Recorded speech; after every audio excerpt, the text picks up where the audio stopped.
All right, this is Sam from Bleed the Gods and John, our guitar player, and this is Heavy Mental Breakdown.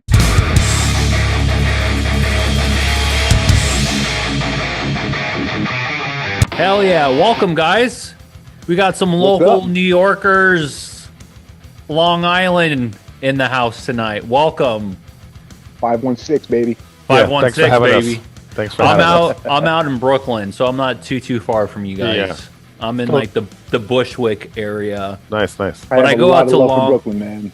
Oh yeah. Do you come out here often? I do. I book a lot of my shows out in Brooklyn. Oh. Well, next time you're in Brooklyn, I got to stop by and say what up. Come by Sunday, man. We're playing. What are you doing Outer Sunday? I'm actually going to be That's just fucking in Jersey on Sunday at the that's Boar cool. and Toothless show. cool. But after that, I'm free. Oh, you got it. So what's up, guys? For anybody who doesn't know who Bleed the Gods is, what's a little bit of a history and background you can tell us about you guys?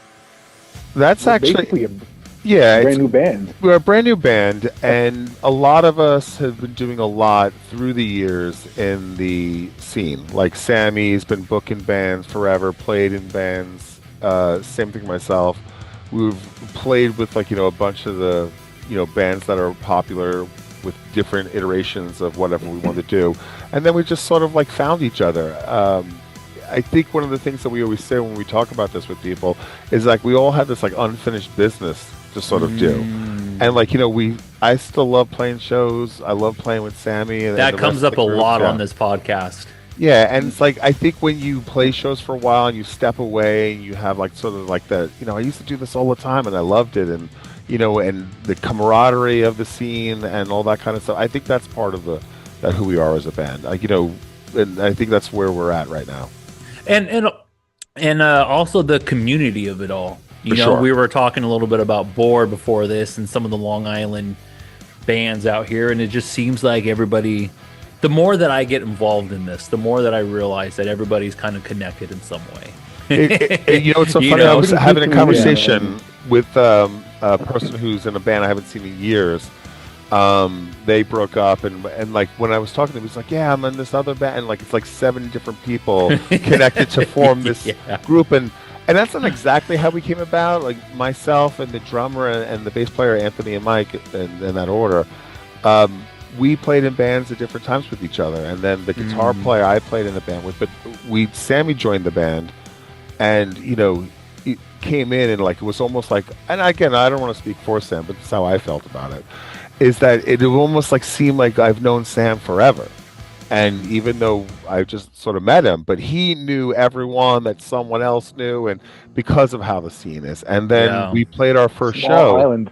Yeah, we played our first show, and the guitar player, who was one of my bands, happened to be there. Had no idea we were even playing, and I jokingly Yeah. said, "Why don't you come out of retirement, start playing again?"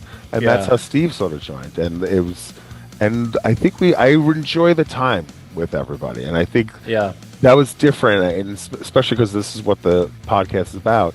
Is when I was a kid and I was doing this, and I was 15, 16. I was a mental kid, straight out. I was so control freaky, and everything had to go a certain way, and and now that time has passed and you grow, and it was one of those things that I think spending time with people was more important.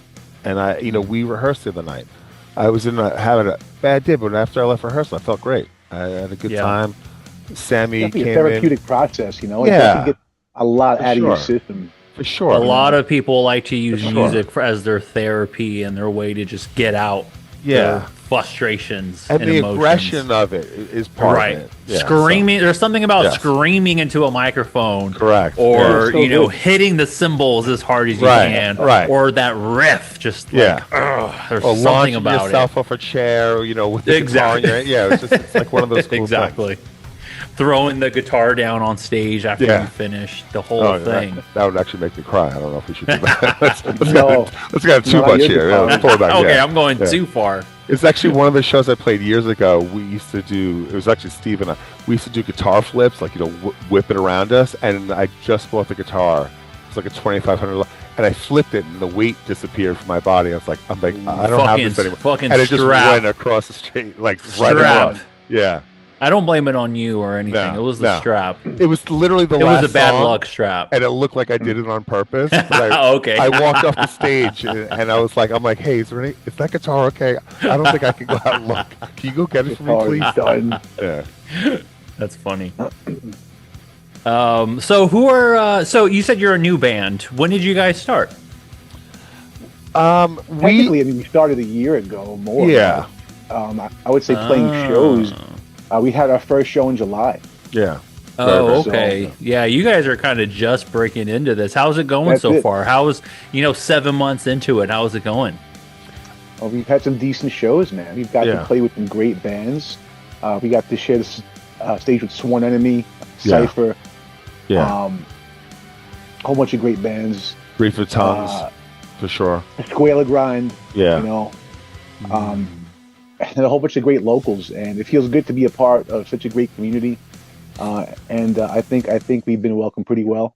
Yeah, the support is there, and I think that's one of the things when not playing shows for a little bit for myself, and we practice and stuff like that. You have fun, and like we were just talking about. But then that first show, I figured after the first song was over, there'd be a couple pity claps, and everyone else would be like, "Oh, we're clapping!" All right, and a couple of people would join in. Sure. But the community that was there that night, and it was a good reunion show for the band Cypher. It was like there was a roar from the crowd, and it was like, yeah, like people are, it's great to see people still into this and people support the bands on stage. I thought that was awesome. So why Bleed the Gods? What is behind the name of your band? Because to me, it already seems really heavy. Just looking at the name alone, and then the song that we're breaking down, Dead Strange. What is going on in the world of the creative mind of Bleed the Gods to your name and just kind of the music that you're putting out? Sam, you should take this one off. Well, they actually took the name Bleed the Gods from the first song that we were writing, that we decided to make our single, which was Bleed the Gods. Just couldn't think of a song name, really. And they were just like, hey, this sounds great. And, it did. I just wasn't thinking about that as a band name, but they were just like, yeah, this is it. Yeah, as soon as Sam put the lyrics on the first song, and we were all like, reviewing it, like, wrapping it up, trying to get to the end of the production process, and some of the names that we had suggested, well, I'll just say weren't the best. Say it, John. I'm not going to bother. But the you're like, I don't want to think about this anymore. No, because I've already come to acceptance with it. The funny thing was is I figured there was only 4 of us at the time because Steve wasn't part of it, so it's a 2-2 vote if it's split kind of thing. So there's no tiebreaker. At least now we have a 5th person to make a tiebreaker. But I had said, listen, there's no possible way we're all going to agree on the name. Why don't we just go with majority rules? And as soon as I said that, this name came blurting out, which I won't say is the worst name ever. It's just not the best. And I just said it, so I had to eat it. I was like, all right, well, I guess that's the band name, and I'll just have to deal with it. And honestly, sometimes, in reality, I'm not even sure how much it matters to myself personally. But then Sam did the song. And when Sam was screaming that vocal out of my speakers, I was mixing in this room, actually. I was mixing this. Oh, no, I was mixing in the other room. And then I was like, what don't we just make that? And then Mike and I were talking, and Mike's like, why don't we just make that the band name? That's a better name, at least. And I was like, part of me was like, oh my God, please, thank you. Please let that be the name. John was so happy. Yes, I was. I was very happy when the name changed to this. Nice. So looking at I'm an Apple user. I use my iTunes to listen to music. So I'm looking at Bleed the Gods on iTunes right now, and there are 3 singles. Yeah, we just released the other one on Wednesday at midnight, Wednesday morning. And it's our 3rd single. We have another one we're going to push through with Sammy and the rest of the group. So when did this one come out compared to your latest one? This came out in October, I think. Oh, it was October. Yeah, because I just came. I finished guitars. You just got back from London. Yeah, I just finished guitars in London, and then Sam came in and just. You were in London? Yeah. That's sick. I love London. I'm going to say where. Can I name drop? This was the only one. So we recorded our guitars at Abbey Road Studios in Studio 2 at Abbey Road. Yeah. But I was at Met Available. I was there. That's awesome. I was at Decca. I was at Angel Studios. It was a good run of some audio stuff out there. I'm an audio person outside of the band. Cool. And would you ever move to London? Would you ever do it? You know what's weird? I don't think so. I don't think so. I think it's cool to visit. And you say Sam? You said you wouldn't? No. Oh, yeah. Okay. I had a great time that I was there, but I was with great people. Sure. And so maybe if I had to stay there, I jokingly, not that we have the time for this on this podcast, this could probably be edited out, but I jokingly said while I was there I was making people's dreams come true, but that wasn't even a joke. Like, we were at Decca Studios and someone was sitting next to us in a coffee shop, this young lady who played violin, and we were all going across the street, and she's like, what are you guys talking about? So I'm like, oh, we're talking about this, blah, blah, blah. And she's like, oh, he's always wanted to go into that studio. And I'm like, why don't you come with us? And I brought her in, and she's in all the group photos and stuff like that. That's awesome. It was 6 weeks later, someone sent me the picture with her circle, like, who the hell is this? I was like, oh, it's the girl from the coffee shop. So, duh. It's the girl from the coffee shop. It was that kind of trip. There was stuff like that happening all the time. Cool. Well, how has this one been received so far? The people who have reached out to me, they love it. They thought, they thought it was heavy sounding, and I think that was, one of my goals, that it comes across some way. The drums are poundy, Sam sounds raw, and you can hear the aggression in his voice, and at the same point it's controlled, and you can hear it's purposeful. It's not like he's just like going through the motions, and this is sort of what came out. Steve jumped into the band just as we were finishing up, so he got some guitar, and I love the bass. I think the same. I think everyone comes to the table really prepared for the production process, for sure. Sure. I think for me, John is a big key for us sounding good, and I feel really comfortable working with him. So he brings out more in me than that I feel that I can give. I mean that in a good way, because he brings out like the best. He's like, you know what, you could do this a little bit better, make it sound a little bit better, or if I'm not even feeling a certain part, he says, no, listen, just try it. And usually he's right like 90% of the time, maybe 95% of the time he's right. I'll take 95, that's better. But, better than 80. He really brings out the best in me in the studio. Awesome. I used to be very timid and anxious in the studio, and I think you hear it in my voice in my previous band. And for some reason I feel real comfortable with him, so I feel like I sound a lot better with him, working with him.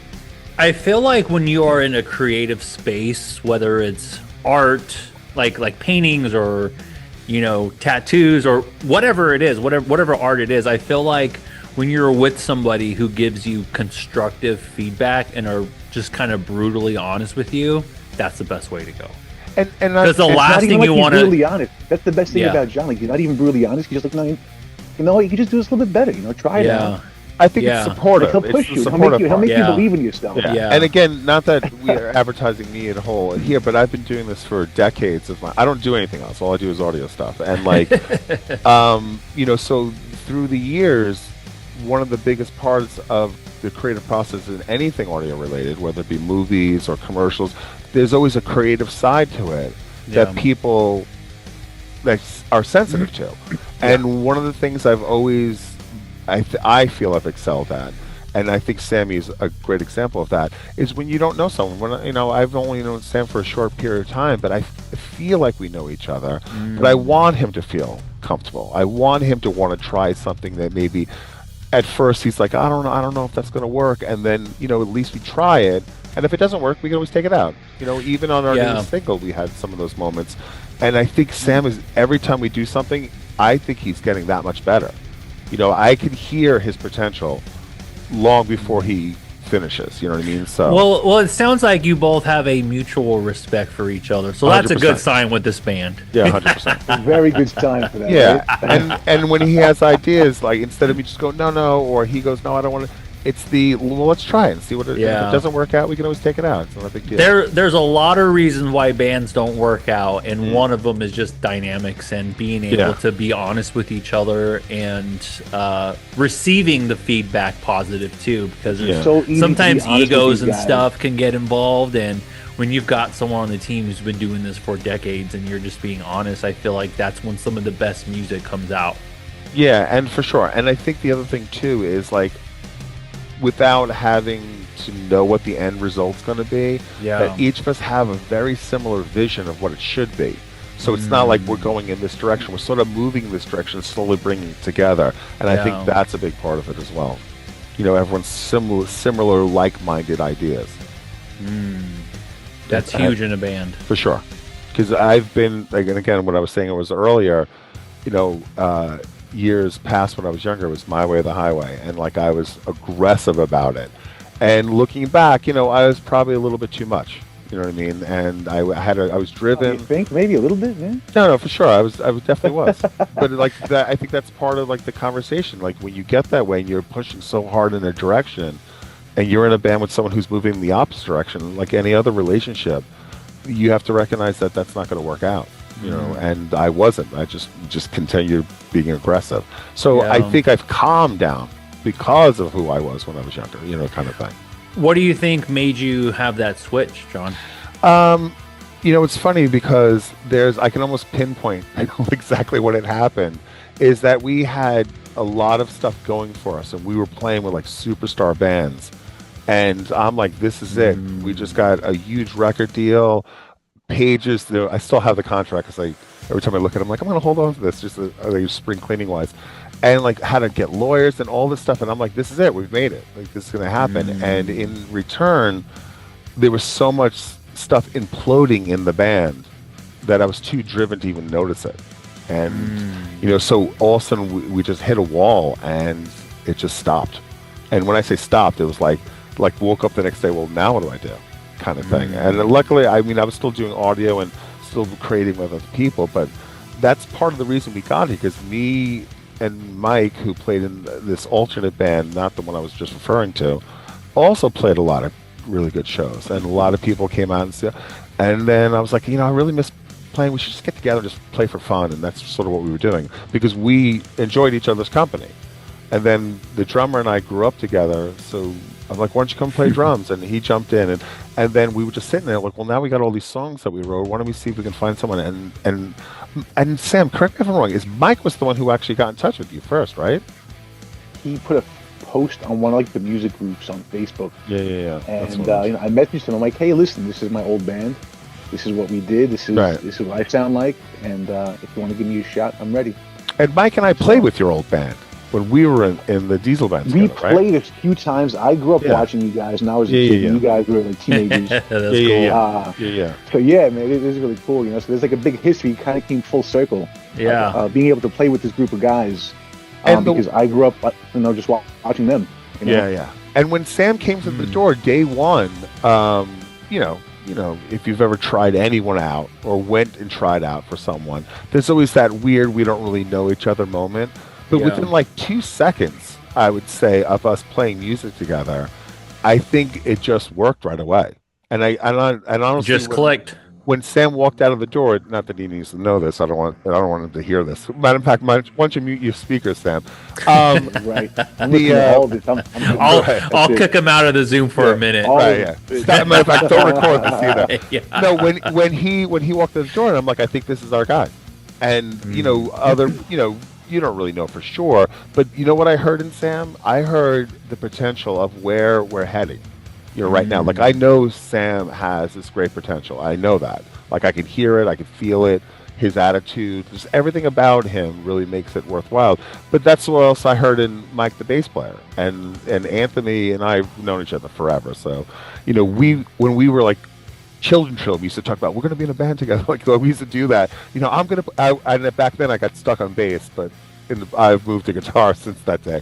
But it's one of those things that, like, Sam came in and we did a couple cover songs and we played some stuff and Sam sort of ad-libbed some parts and like, I'm like, I think this is exactly what this band needs. Like, and and we weren't even sure what I wasn't even sure if we would ever play a show. You know what I mean? And Yeah, and Sam's it was booking, just for the love of playing music Correct. and hanging out with It was friends. for the love, yeah. Yeah. correct. That's exactly Yeah, what and it that's was. kind of the best way to go about anything Yeah. you do is for the love of it. Yeah. Because all I of this haven't been in a stuff band in is 10 so years. hard. All this stuff is so hard to do, and if Right. you're not passionate and you don't love it, it's not going to Correct. work. Correct, and especially in this scene, like Yeah. you can almost pick which bands are self-imploding as you're watching them, and you can almost pick the bands that are like just going through the motions. They're not really part of it. One of the things Yeah. that I think Sam would agree with, like once you start playing in the scene, and I did for a very long time, like you just know everybody. Like you Yeah. walk through the door and it's like oh my God, how's it going? Like, oh, you're married. It's like you're really into like Yeah. what's going on in their life. Their kids are at the shows No, rocking seriously. out. No, straight up, seriously. Yeah. A lot we of just kids played coming our out to shows now. Dude, we just played a show where someone I knew for years, and their kids out Yeah. there. I'm like, oh my God! And I Yeah, hadn't it's seen wild. their parents for such a long time, but we used to go to shows together. And then you see them sitting on shoulders with the horns in the air while you're playing. Yeah, I love it. I love it too. That's my kids right now. That's my kids. Cool. So Sam, how does it feel being in a band now with somebody who you used to watch and you used to be a fan of, and kind of be on the opposite side? How does it feel to kind of be in that inside and then hear the nice things that they have to say about you, just like confidence wise and stuff, like, and joining this band? How did that all kind of feel for you emotionally with the whole process of it all? It just gave me more confidence, especially because when you're a young kid, you're 12 years old, 11 years old, going to your first show. And you see a band, you're like, oh wow, something clicks with you. Yeah. And you like that band, you're drawn to them. And then you start playing with these guys when you get older with people like my other band, and just to be a part of like their creative circle. It feels great because it has brought out a different side of me musically. And as in how, when you say another side? Oh, John, he's making me do things with my voice I've never done before. Like he's like, I'm gonna try certain things, and so things I've never been too comfortable with, and he makes me feel confident like that. So to be in that creative circle and to get that push, instead of getting like you can't do this, don't even try it. He's like, no, go ahead and try it. It just Sure. It feels You great. never know if it's going to work until you do it. Exactly. And the thing too is just to talk about that topic. And Sam, if I'm sharing too much, you can stop me. We're playing one of the songs we've never played live for the first time this Sunday when we'll promote the show, hopefully, in a little bit. But we rehearsed it, and I think Sam did a great job. And his statement at the end of the rehearsal is like, I don't know, man, I don't know how I feel about this. I don't feel like I'm doing it good enough. And, the first words out of my mouth was like, yeah, it sucks. Or like, yeah, dude, don't do that. I was like, no, Sam, I believe in you. I believe in you. You're going to kill it. This is going to be awesome. Like, it's going to be great by the time we're done. And, show one, it might develop more. And when we come to record it, because that song is almost, ready to start recording vocals on it, we'll just work through it. And maybe show one won't be exactly how it ends up, the way he performs at a show one, compared to the where it ends up when we're done with the process. But I think having someone say, I believe in you, I believe in what we're doing here. I believe this is going to, and I think that's what we're all about, because like I've never seen more support from other people. Like I had some crap going on in my life like years ago when my parents were passing away, and Mike and Anthony, that's when we were sort of just putting this thing together. And Mike and Anthony's like, dude, like, if you ever need anything, like to have like a support team like that, where normally in other bands, like when I was younger, like, they like backstab each other and stuff like that. So like to have those people around you, I think that makes it a better experience, which is why I enjoyed the time with them. Straight up. So I want to go back to something that I think you said this earlier, John. You said, got something to prove. Yeah, what do you mean by that? It was more of like unfinished business. I'm sorry. That's right. That's right. Unfinished business. What is the unfinished business that you're talking about here? So I like we was saying earlier, I've been lucky enough to play with a lot of great musicians on either sharing the stage or in the bands with them, kind of thing. And all the experience I had, I felt that it ended because of just inner turmoil. You know what I mean? It wasn't because it was supposed to end. It's just like people just staying together is tough. Living with people's tough. Really is. But staying in a band and sitting in a car with them for hours and sitting in a hotel, what I mean, those are tough things to do. And when we stopped, it wasn't that I thought it was supposed to. It's just like that's just what happened because of just circumstances. And then, speaking with Mike, and we started just playing some music and recording some of it. And I'm like, why don't we just keep going? And then I was like, we have all these songs, and believe it or not, it's not even so much like I think we all have something to say. You know what I mean? In the songs, in the music, and I think that's the unfinished business. Like, even though time has passed, if people enjoy music because they are drawn to it, if it gives them a feeling, and I don't want to name drop on this one, I'll just leave that name out. Someone of prominence was having a conversation with him, and one of the things he said is, like, as soon as you write a song, like, Sam wrote lyrics, and Sam meant lyrics a certain way, and I know that because he and I discussed them. But the next person who hears those lyrics and feels this song and feels the parts, it's going to mean whatever it means to them. Yeah. And I think that's powerful. Yeah. And I think that's the unfinished business. We all have these things to say, and when we get together, and like the new single we just put out, like the bass player wrote the one part, the drummer jumped in with this, Sam wrote the lyrics. Like, you hear, hey, why don't we add that? That process is what we had to say. But when the next person hears it, they'll interpret it the way they want, and it'll mean something different to them. Maybe not what we even intended it to. Right. And I think those are the kind of things when I mean unfinished business. That there's still stuff to do. And I just write riffs like literally all the time. I don't sleep much. As soon as I finish He the sends me session, emails at like 3:30 in the morning. 3:30 in the morning. Like, dude, here's like 10 why is here's my like phone 7 going scenes. off? Like, I'm like the same way. Right. I'm the same way. I'm editing episodes, or I'm like reaching out to people at like 5 o'clock. Yeah, I get that. People, I do it all the time. I jokingly say you can call me, and some people like at 4:30 in the morning they'll just call my phone. I'm like, hey, what's up? Yeah. That's good. I can't even believe you picked up right now. So. I get it. I'm the same way. Yeah. So when it comes to having something to say, Sam, you're the lyricist here. What's going through your mind when you say when you kind of have this approach of having something to say, so you're writing it out? What is kind of your mental approach at songwriting? The first thing that makes me feel like writing something is actually the music. So the music makes me feel a certain way. It might take me back to a certain memory.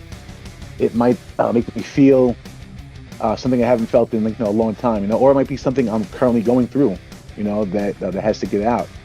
So depending on that, I can kind of channel that, and through the start of that process, I can just kind of like write this song and kind of structure it. And if we're talking about That's Strange, it kind of came about like when I first heard this song, I was kind of going through a tough time mentally. Started going to therapy and everything, taking care of myself. Good for you. So being able to kind of like put that into a song and be vulnerable, especially with my bandmates, because I had to come out and say, hey guys, listen, I'm kind of going through a tough time right now. I'm going through therapy. I need you to kind of like bear with me right now. And they were very understanding about it, and out came this song. So the song was written when you were going through a hard time. Yeah. Okay. Just kind of like going through the first couple of like steps of therapy, and like it's a pretty deep and painful process, I think, if you have a lot of shit to kind of go through. And this was kind of just a couple months ago. No, well, the song itself was written close to I'd say close to a year ago, maybe. Oh, yeah. Okay. So it just came out in October, but it was written close to a year ago. And I'm not trying to dive into any of the specifics or anything, but just in comparison to where you were then and how you are now, what is that difference there? I'll tell everyone to go to therapy, man. Therapy does wonders for you. I think the people who don't believe in therapy have never tried it. Like that's, or haven't tried it willingly trying it. I had a therapy session this morning. Yeah. I think, we have so much going on in our lives at any time of, not even just like, in bands or anything like that, but just like life. Life is hard. And sometimes you just need a place that's safe. Yeah. And I remember when Sam did reach out to us about that. And this is one of the things that I think the implosion of the previous band, it didn't happen. Like anytime someone had a problem in any of the bands, I'd be the first one to reach out and be like, if you need time, take it. If you need help, I am here. Because you need that kind of support group in your life. And not just because like we're friends with each other, but just because if you don't have that, you can isolate very quickly. Yeah. And the implosion time was when the one time that I need help, no one was there. And like, and I believe that, an entity of like a group, they've multiple people trying to do the same thing.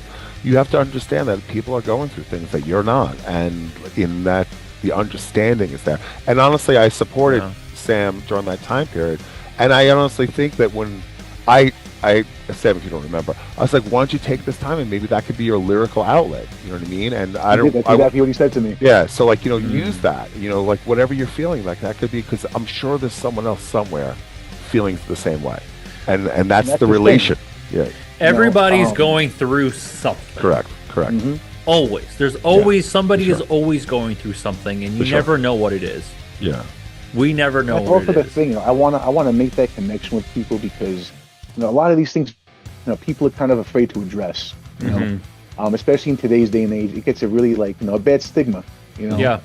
People think you're crazy, you're a psycho, you have issues, you're medicated, all this shit, and to me that's not fair because you don't know what this person has, what kind of traumas. Yeah, and that's one of the whole points of this podcast is to bring on, rock stars and metalheads, and let's talk about our health a little bit. That's it, man. Yeah, and it's funny that because I think a lot of the people that are in the genre, they move to this genre because of something. 100%. Yeah, 100%. When I was a kid, that's why this podcast exists because it's something that I was going through. Right. Yeah.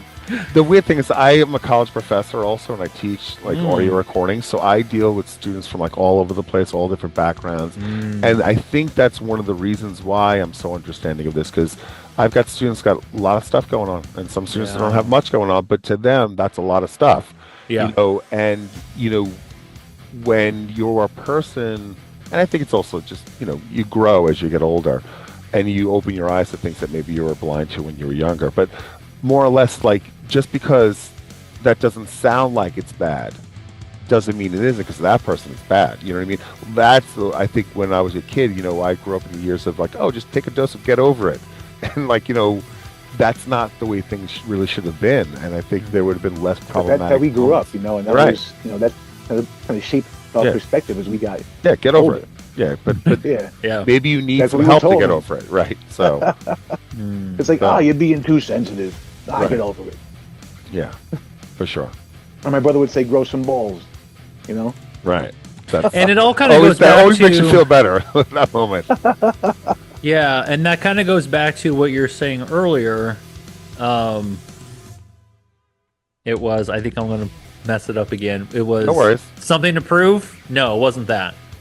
No, it was unfinished business. Unfinished. Okay, I don't know why I'm going to write that down. So maybe. We should get that on a shirt somewhere. Exactly. The next song. That's the next. That's the next. Bleed the Gods T-shirt. Unfinished business.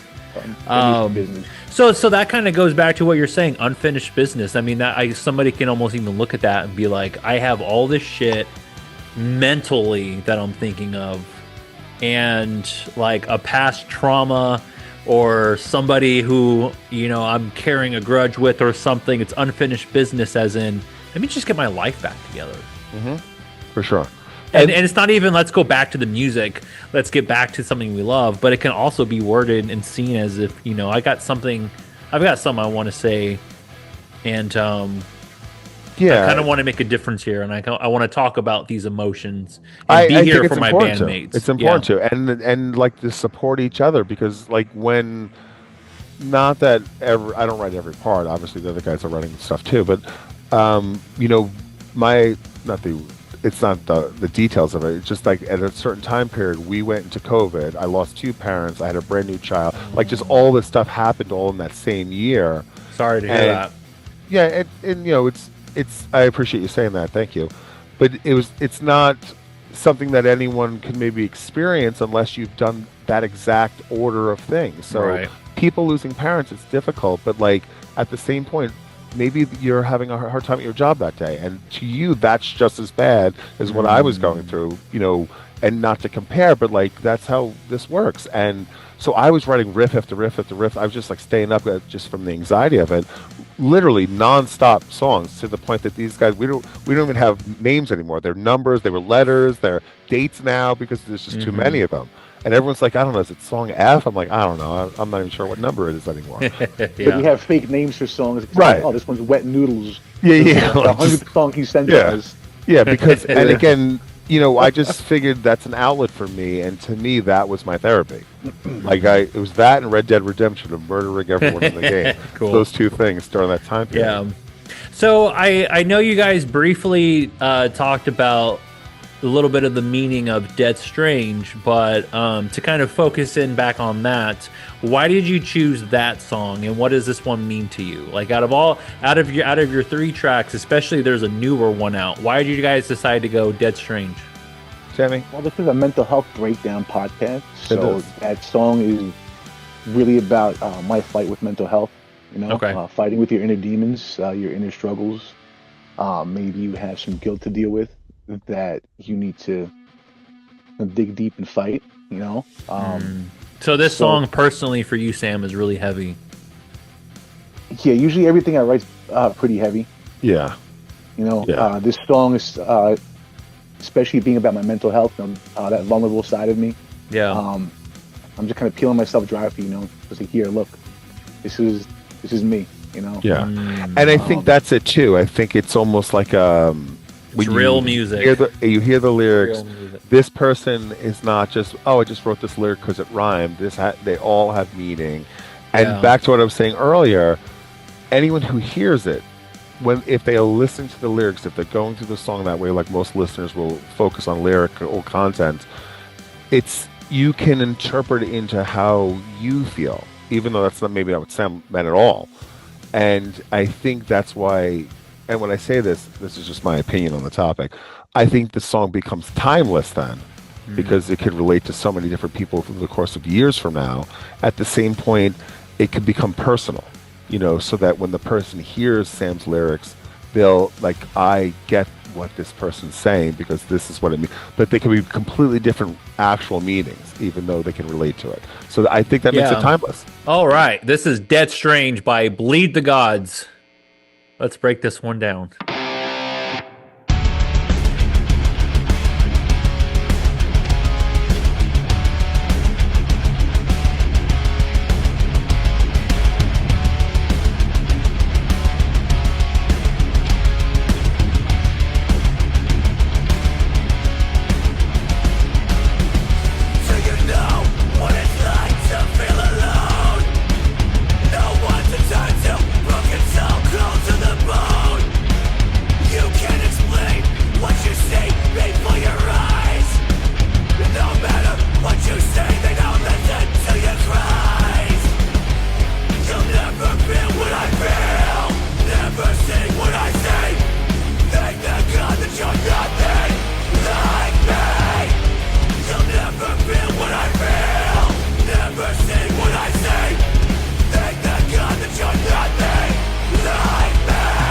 Do you know what it's like to feel alone? Yes, I do. No one to turn to, broken soul, cold to the bone. My soul has definitely been broken. You can't explain what you see before your eyes. You're just so lost in it. It's just like everything's blurry. Maybe you're seeing red, or you're just feeling numb to fucking everything. And that's where that takes me. Just being numb and not being able to like feel anything and just feel like a ghost almost. No matter what you say, they don't listen to your cries.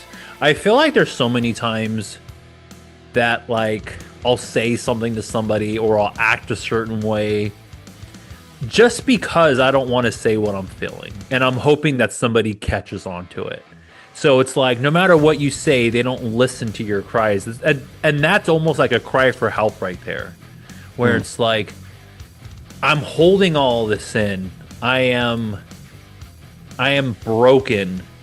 I can't explain it. Your eyes won't even, what you see before, you can't even explain how you view me right now. So no matter what you say, they don't listen to your cries. They don't listen. They'll see you for face value, but they don't really learn the deeper part of you. That's what I get from that. Sam, what's your mindset when writing these lyrics here? So writing that particular part, you broke it down pretty well. You know, I felt very cold, very numb, unheard. You know, you're trying to give these clues that you need a help, or that there might be something wrong, and those clues we give are brutal. So, and then when no one realizes it, it makes it even worse. Yeah, for sure. Crushes you. You know, it crushes you. You know, it makes you feel almost invisible. Yeah. You know, it's like yeah, I'm here, but you're not seeing me and you're not hearing me. You know, that reminds me of so a little bit of a personal story, but this last Thanksgiving, I was I traveled from New York to be with my family, and there was a lot of us. It was a really busy house. Right. I have bipolar, and I was filling one of my little crazy episodes, and I didn't want to talk about it. I didn't want to tell people, hey, I didn't want to make no announcement. Hey, this is what I'm going through. So there was a couple things that I did physically to show that I was off, and no one caught it, and it made me feel really sad. And that's what so that first part takes me to that emotion. Yeah. Question. Why that happened, man? When that happens, do you go back and talk to them, like your family, about that afterwards? I'm curious. Because you missed the cues. Yeah. And like you said, it's a busy house, and I'm sure that's very easy to do in a busy house. You know, I don't know exactly the scenario, but my family's very large, and you could probably hold up a neon sign pointing at you, and they would miss it. Sure. But I had a support group in my family, at least, you know, that I can go talk to. Like my little sister's one of them. You know, I can call her at any time of the day, same, and we can go back and forth. But you know, her and I think very similar, so we both understand each other a lot more than my other family members would. But so do you have someone in your family that you could do that? Well, my parents are both very supportive, and they know what I have, and you know, they support me. And I know if I were to ask any one of them, hey, can we talk for a minute? They would drop everything. Gotcha. But it's that internal, like, not wanting to be vulnerable and say what I'm feeling. Right. Tough. That's where the issue is. And I think it's mostly internal, and I'm doing this. Right. If I just said, hey, Mom, can we step out for a minute? I want to talk to you about what I'm going through. She'd be like, yeah, let's go. Right. But in the moment, it's probably too busy to maybe... And I guess also the pressure of that. The pressure of being that... everyone's going to stop what they're doing, because I don't think that's a lot of pressure for someone, I'm sure. Yeah. Yeah. It's a tough one. Sorry you went through that. Thank you. But yeah, no, so to answer your question, though, my wife was there, and she is definitely kind of my safe space, and kind of after everything winded down, you know, just told her how I was feeling, and she was very supportive. So I have great support in my life, but it's up to me to get that support when I need it, and not try to give clues. Gotcha. Because that's not the most productive thing to do in that moment. I know, but it's hard in that moment too. It's so hard, especially because the chaos makes it worse. Yeah. For sure. Well, also I can speak for myself. Like, you know, when I think of expressing myself, sometimes it makes me feel like a burden. You know, I don't want to be a burden to that 100%. person with my own emotions right now, and so it's, you know, in my head it's better to just kind of keep quiet and keep it bottled up, because I don't want to burden somebody else with that. Yeah. And it's so crazy too, because if we told people what we were going through, a lot of them would say, hey, you can reach out to me anytime. And Yeah. a lot of them will mean it. Right. But it's just saying those words and hearing that, and it just makes you feel weak. Yeah. Even though you're not. You know, it makes you feel a certain way that you don't want to admit to yourself that you're feeling. And that's what makes it hard to get that out. Yeah, my wife and I talk about this often, actually, because both of us are very, very involved in so many different things. And, you know, it's almost impossible to even take a break in the chaos to say, I've got something going on. Yeah, sure. And, you know, and remember when Sammy actually did these lyrics, and like this goes back to me saying before, like Sam's intention, the way you just received those lyrics and how you felt they meant. I actually felt a little bit different about the lyrics when he did them, where, you know, no one's listening to your cries. I could even tell some people, and they'd be like, yeah, oh, yeah, anyway, back to what I was doing. And they almost like it would go right past them. And, you know, I think that's, you know, also isolating.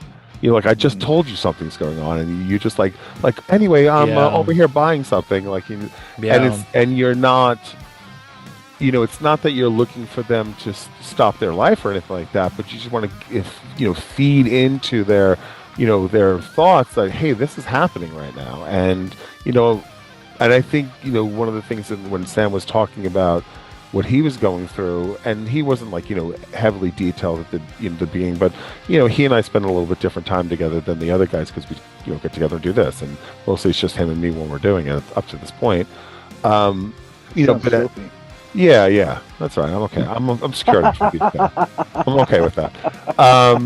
But the thing about it is, like, you know, hearing him do the lyrical content, you know, I am listening to him.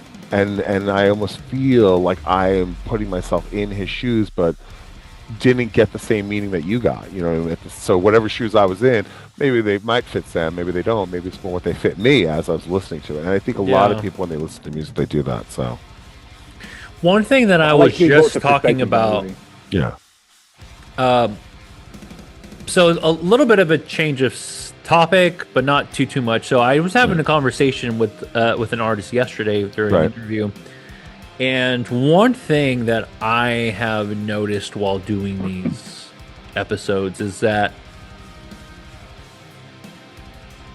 there are different screams. You know, there's one where you just want to scream because you want to sound aggressive, and that's the genre, that's the style.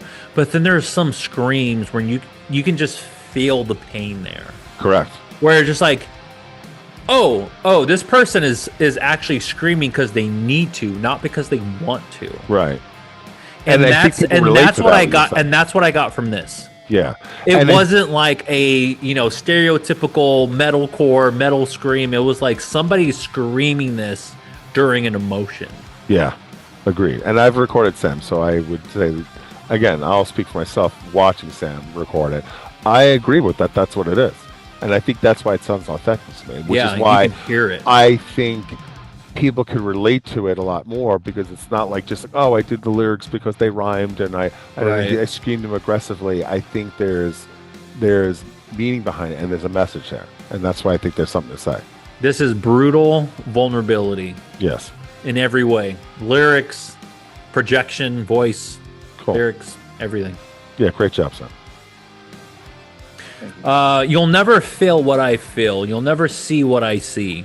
Thank the gods that you're nothing like me. That's sad.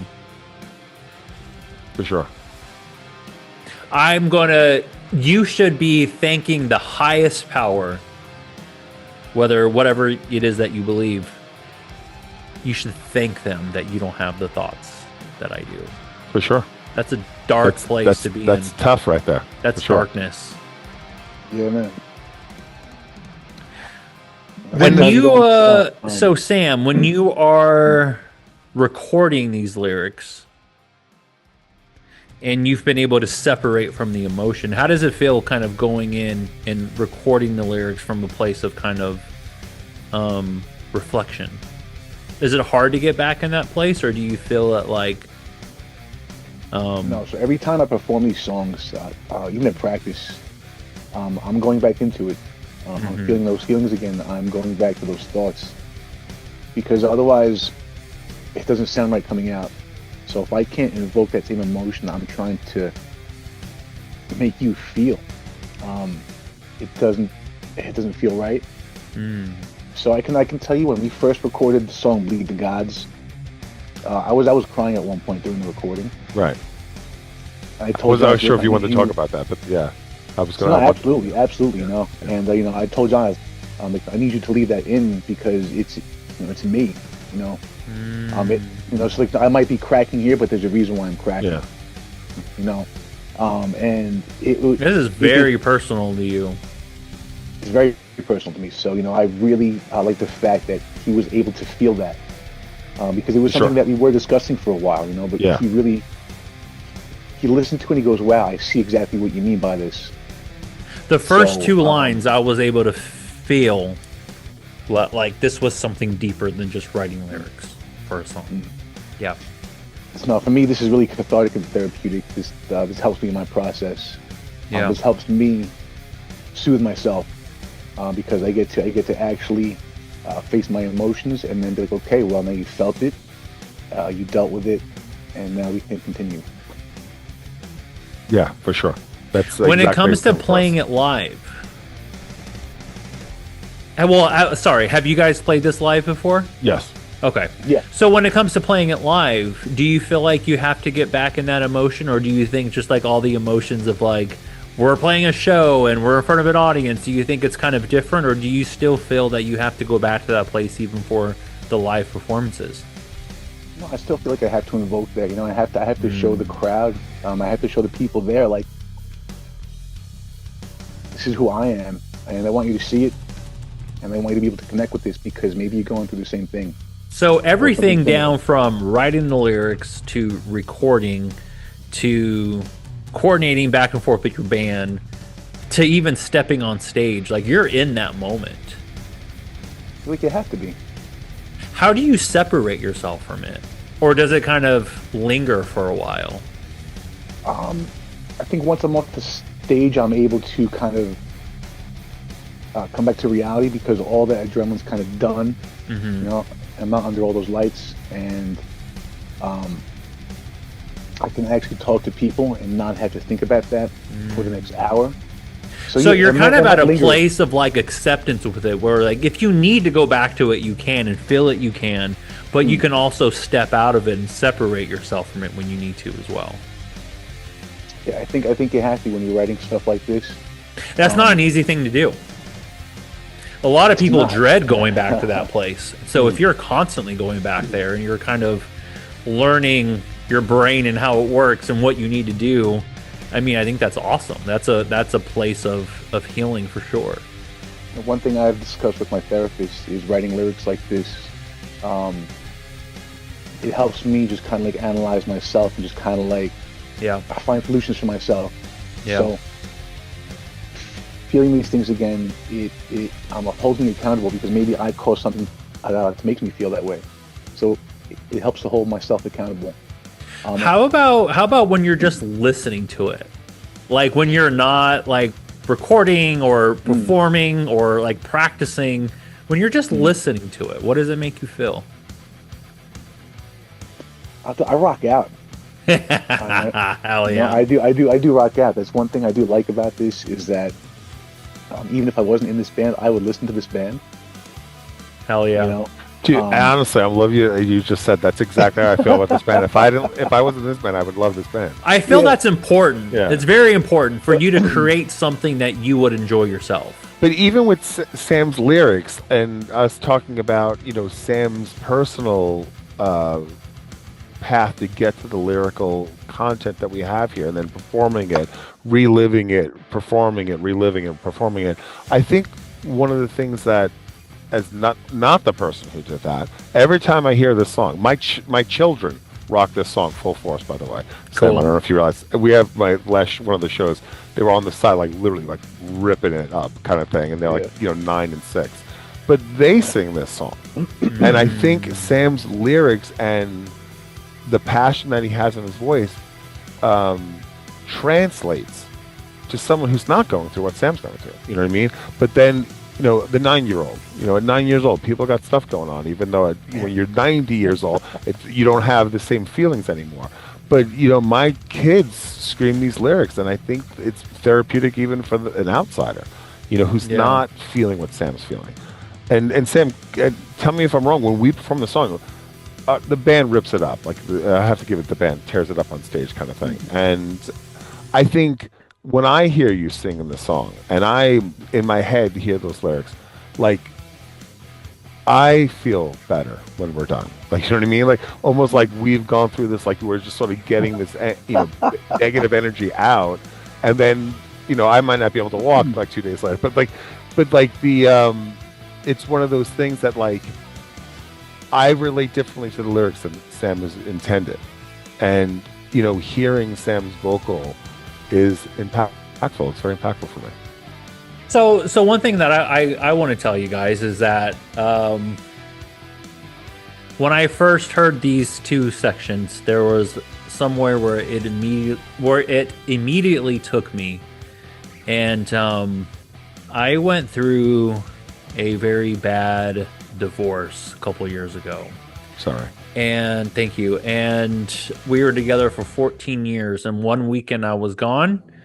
And I came back home and all her stuff was gone and I never saw her again. And it led to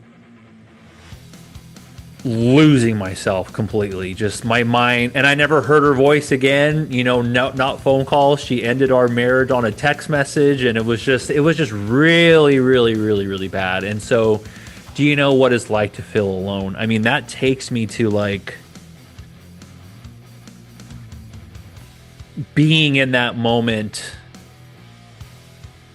in my apartment with all the boxes, because we had just moved somewhere. We were doing a fresh start.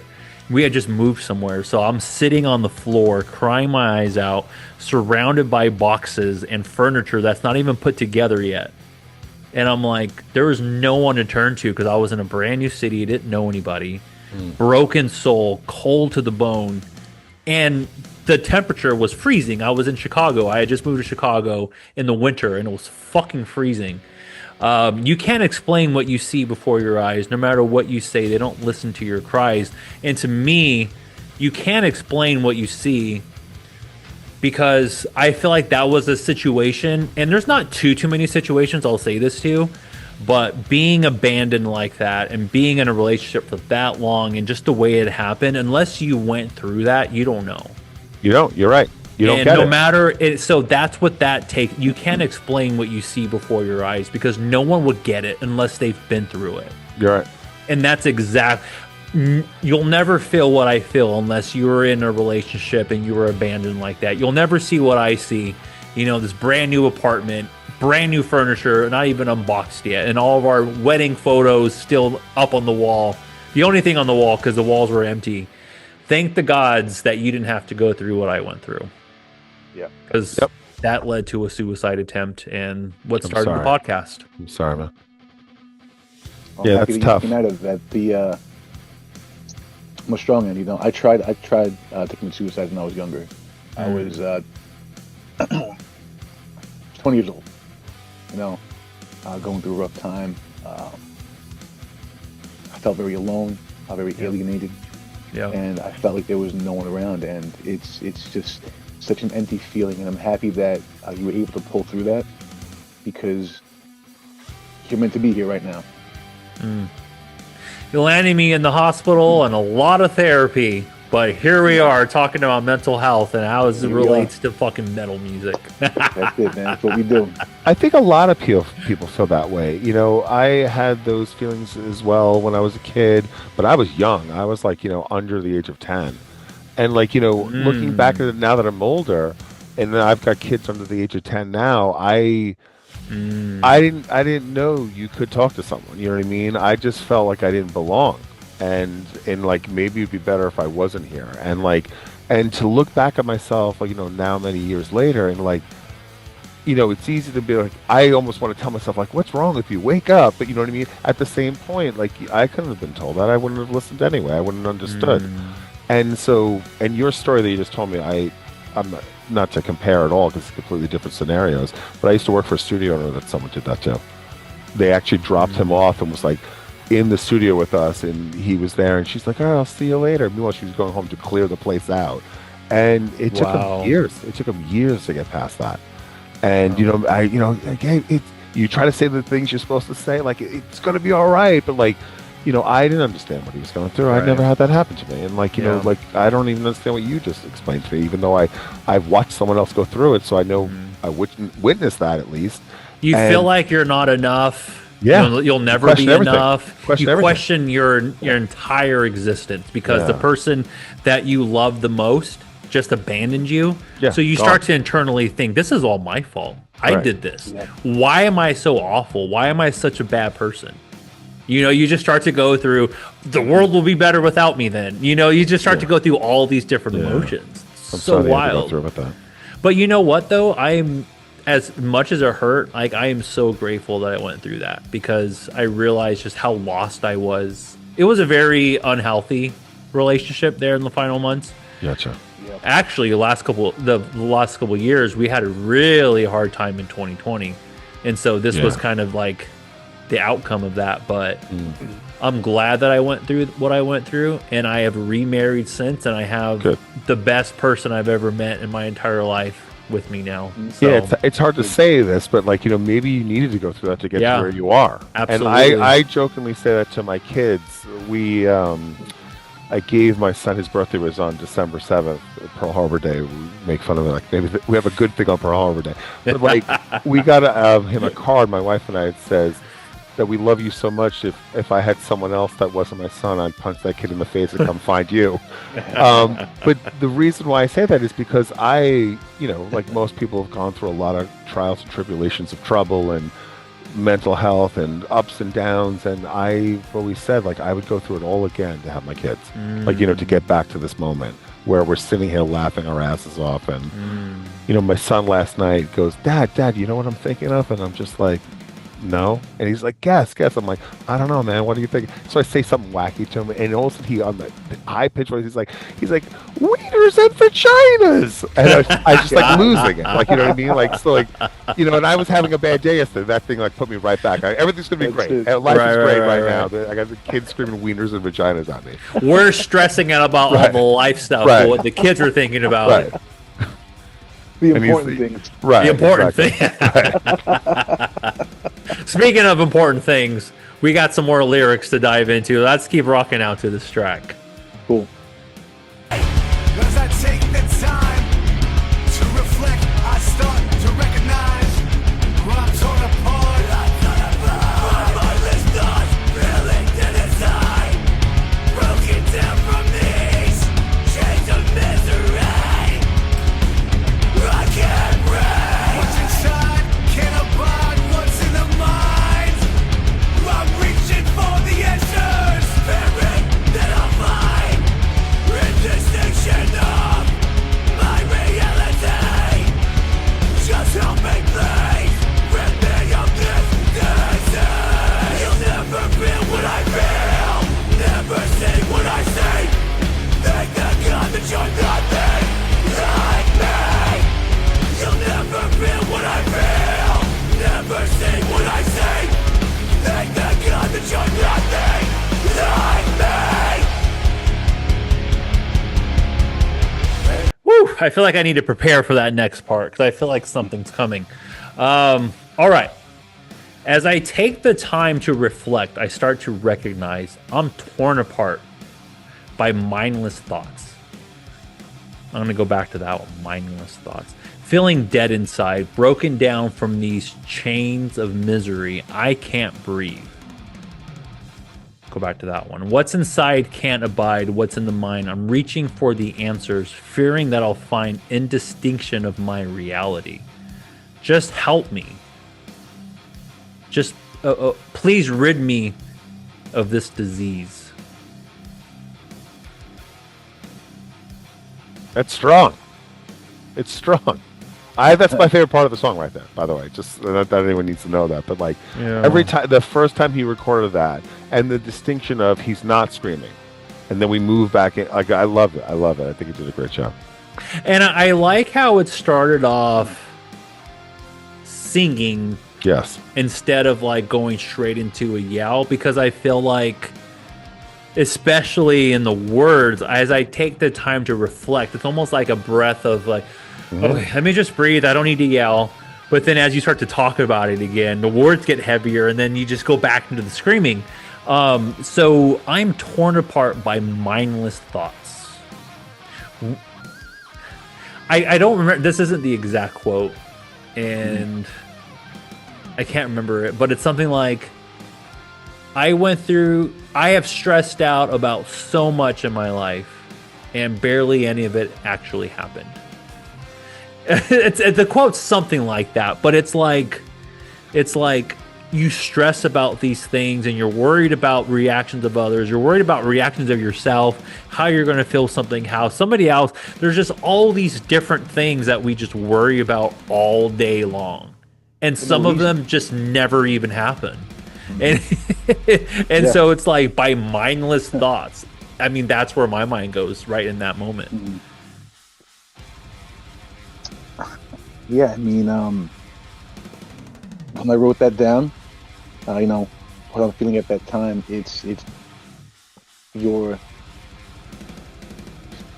basically thinking empty. You're not thinking of doing anything. You just barely hanging on, and mentally you're trying to kind of like grasp onto something, but it's not all there at the time. I can't breathe. That makes me feel like, to me, that put me in like panic attack mode. Like, oh shit, am I dying? Am I having a heart attack? Yeah, straight up. Because anxiety and panic attacks can fucking do that to you. It makes you feel like you can't even breathe. And I went through, I had never gone through more panic attacks, anxiety attacks in my life than that year. And yeah, you do start. That was a rough year. That was a rough year for a lot of people. I was, when that year was coming about, my wife was pregnant. I was at my parents' house, realizing the reality of what their health was that was being hidden from me and my siblings. And I went, actually, we were at Anthony's house. So we were playing a 4th of July party, no, a Labor Day party. And, we were playing cover songs, just fun cover songs from Leonard Skinner and stuff like that. And he's like, start the song, a song we have played with him like 1,000 times. And I looked at him, I'm like, I don't remember how it went. I don't know how to start this. And they're like, you played it. I just couldn't remember. I was so crazy in my own head about what was going on that I couldn't think straight. And when I heard that part, it brought me back to that same time period where my wife's pregnant. My mother, I now realize, is dying, and she's hidden it. So we have 0 days to prepare for this. And luckily, I was proactive during that time period and got to spend as much time with her. It was 19 days. I had 19 days to spend the time.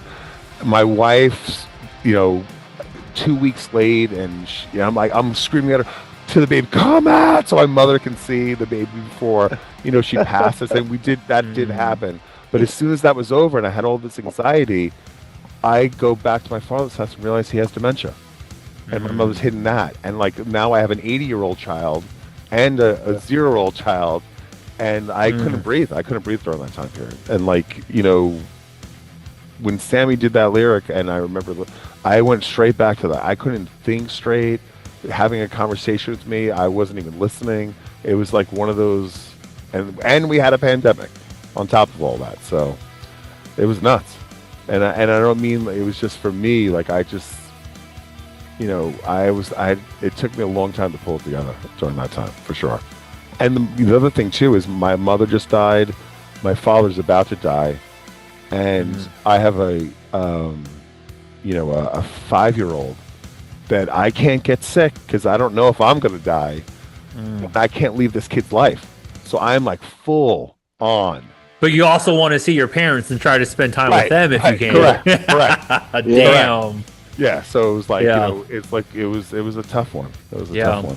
So I'm sure. The lyrics, I'm reaching for the answers, fearing that I'll find indistinction of my reality. Just help me. Please rid me of this disease. So where that takes me is kind of what I was saying earlier, in the fact where I start to question my own reality. I'm like, am I the one? Did I just see this all completely wrong? Yeah.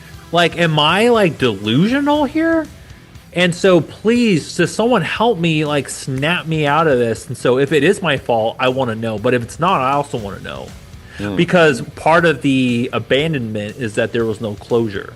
So I had no clue what was real, what was not, what had really happened. And so I went through a lot of like, man, like if this was me, if this is all my fault, I have to try to realize this, but I don't know how. Yeah, because you're not going to get the answer. You're not going to get it. You said you never spoke with her ever again. Nope. I mean, there was a couple emails, but she refused to jump on a call with me. I want to ask so many questions to you right now, but I don't know if this is the right time for it. I was like, can we get off? I just go like, here's 10 more questions I need to know. Because I mean, I'm an open book. I mean, did she explain why she wouldn't jump on the call? Did she ever say why? Yeah, it was too hard to talk about. Okay. All right. Because with my boss, she never spoke with him ever again. There was one phone call. Wow. See, fuck, man. Yeah. Why does this happen? And she didn't want to have kids, because that's what happened with me.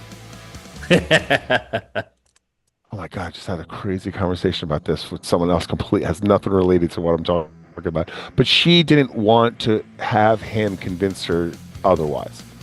So if I don't talk to you, you can't make me change my mind. And the biggest part was she took the cat. And the cat was his before the relationship. That's crazy, because we had a cat, but she left the cat because she was just like, oh, I know how much he loves you. And yeah, me and him had a crazy close bond. Right. And she left me and my cat too. Yeah. She refused. What is going on? Yeah. Yeah. I don't know, man. I'm Wild. Sorry.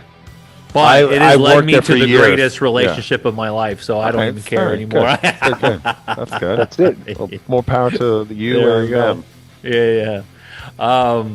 Cool. Well, we got just help me. If that's not a cry for help, I don't know what is. Right. That line there is extremely vulnerable. Just putting those words, those 3 words, just help. You can't be more honest than that. And then if you feel like no matter what you say, they don't listen to your cries, even if you're literally screaming out what you mean, going back to your they don't listen to your cries, I mean, that just hurts. That's pain right there. And you're still begging for help. And even when you're asking for help. Yeah, I think that's why it makes the lyrics timeless, because we can fast forward 6 years from now, 10 years from now, 100 years from now, someone somewhere has that feeling. And, they can quickly hear, if they're into the style of music and they hear what Sammy's lyrics, they're immediately going to be like, I get it. I get it on the way I get it. Maybe not exactly the way Sam intended, but the relationship to it could be there. And I think that's what makes them timeless, for sure. Well, we have more timeless lyrics to hear, and I think I heard like a little breakdown or something coming up that I want to get back to. So let's keep rocking out. That's a good part.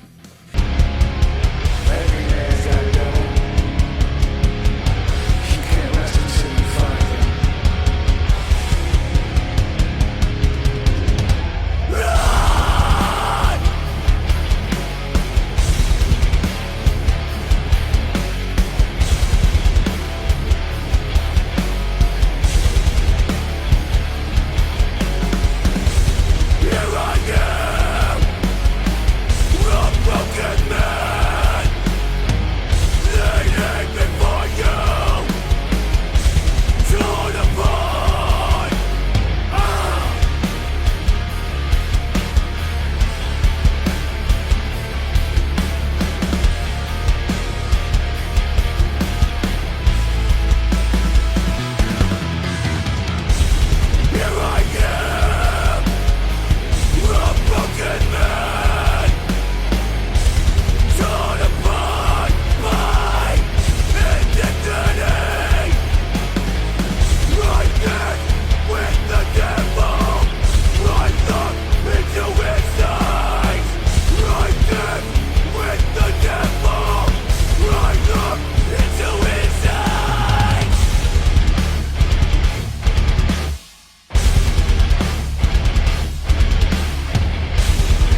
Well, that was Dead Strange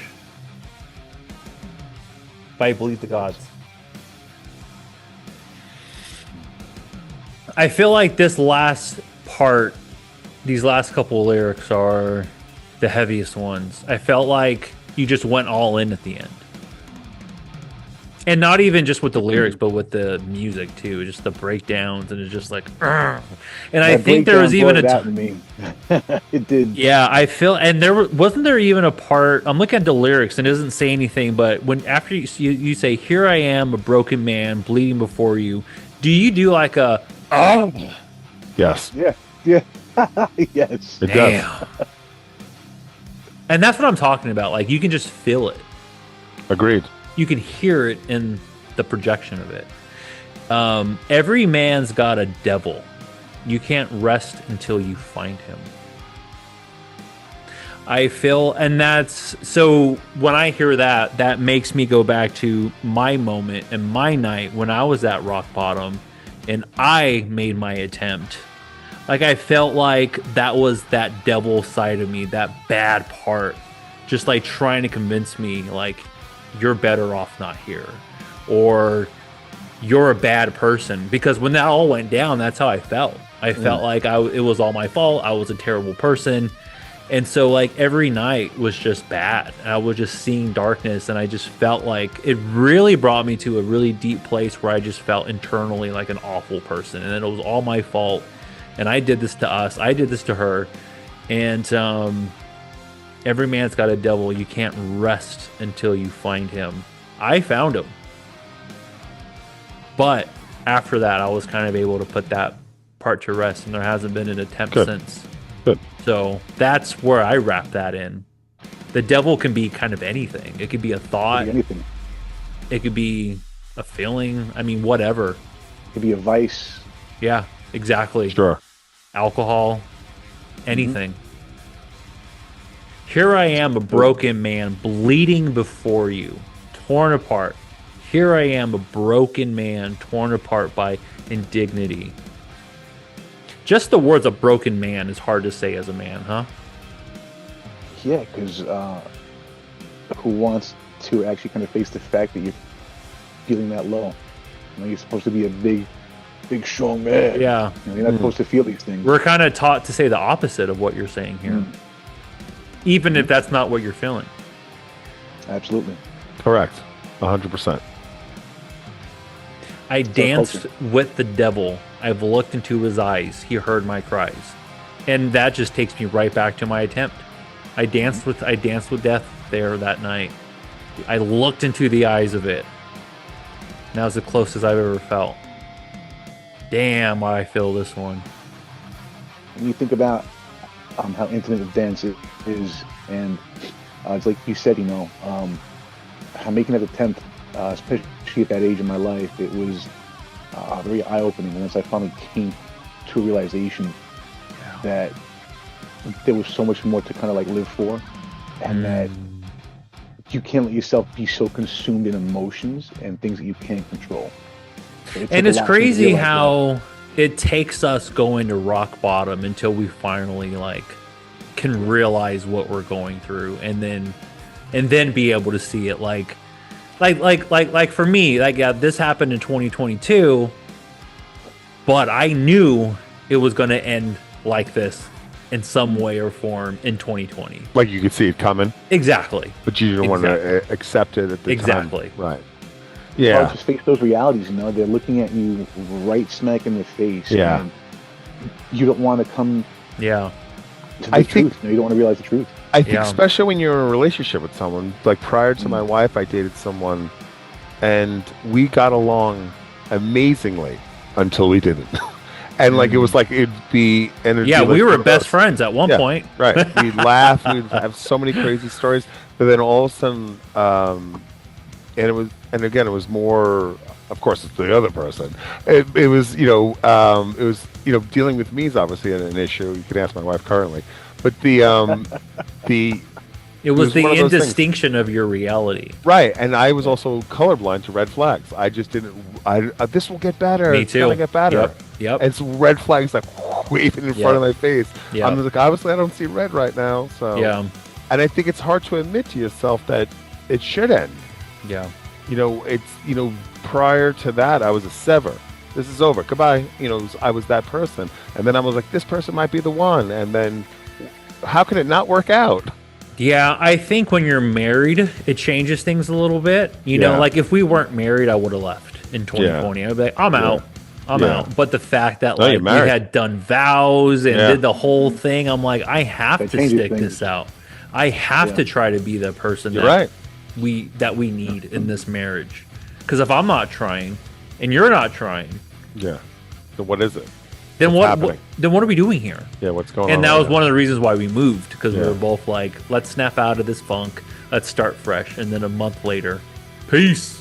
Dude, the craziest thing is me and that person almost moved to Colorado. I was like trying to move to Colorado. Yeah, so I'm like 100%. But like me and that person almost moved to Colorado. And then my wife and I still had that dream. I'm like, I'm going to go by myself. And last minute, I was going for a job out there that didn't work out. It was like literally the only time in my entire life that I ever tried anything that did not work out when it came to like jobs and pushing and then she's like, well, I'll go with you. And I was like, wait, really?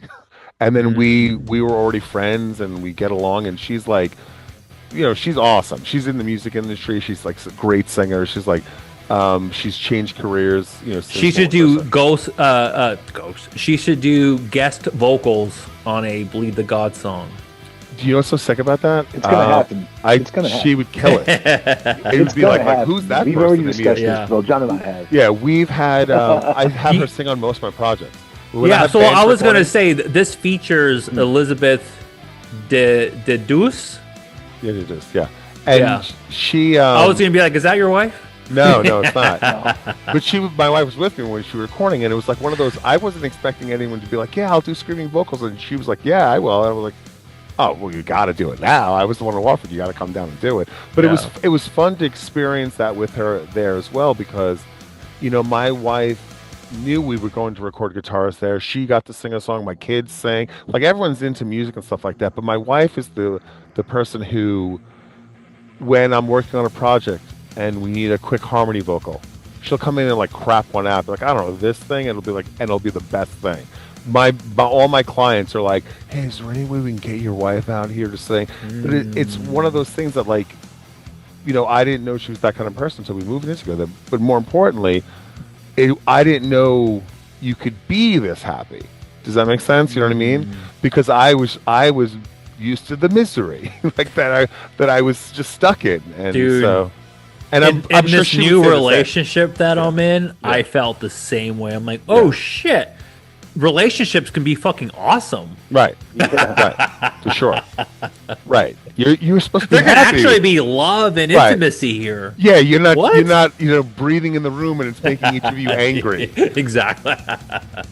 Yeah. But I say that jokingly, but I know a lot of people, and I got married later in life, and I don't know everyone's age, in the history of marriage, but like, or where you should be married.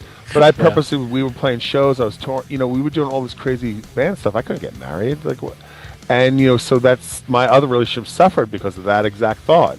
And when I stopped playing shows, then I was like, I think I want to have kids now. But one of the things I'd always thought was important was compatibility. How compatible you are. Yeah. And I just, when I was younger, I didn't care about any of that stuff. And if anything, I was probably detrimental to the relationship also. Not to just blame it on anyone else. Well, that probably goes back to your, feeling like you need to control everything. You might be right, sir. Because like if you couldn't control that relationship or that person, you didn't want to be part of it. Correct. You may be right, sir. Yeah. And I might have to talk to someone about that particular topic now. Maybe get past it. But more importantly, I think the relationship to Sam's lyrics in that, like when he's like, I dance with that, like, that relationship was, horrible at the end. And at the same point, there's so many great memories from it. Yeah. So like you have all these highs and lows, lows, where, luckily I have a lot more highs now. It's mostly highs. We still have, like anyone else, but we here, and actually, it's the one thing I have to say this, dude. You know, being in the previous relationship, there was therapy involved in a couples scenario that I was all for. But they thought we were going to get there, and the therapist would be like, all right, you say something, John, and you say something, person's name. And then they were going to turn to that person and be like, oh my God, how do you put up with this guy? And that's not what happened. The exact opposite happened. And it was an eye-opening experience for me. But the one thing I gained from it, and I do have to say this is maybe a life lesson for whoever relates to it, thinks the way I do, is that because I was such a control freak, and you could see I never shut the hell up. Sorry, Sam. It's one of those things that, like, she taught me how to shut up and listen to other people that have things going on instead of just, it's all about me.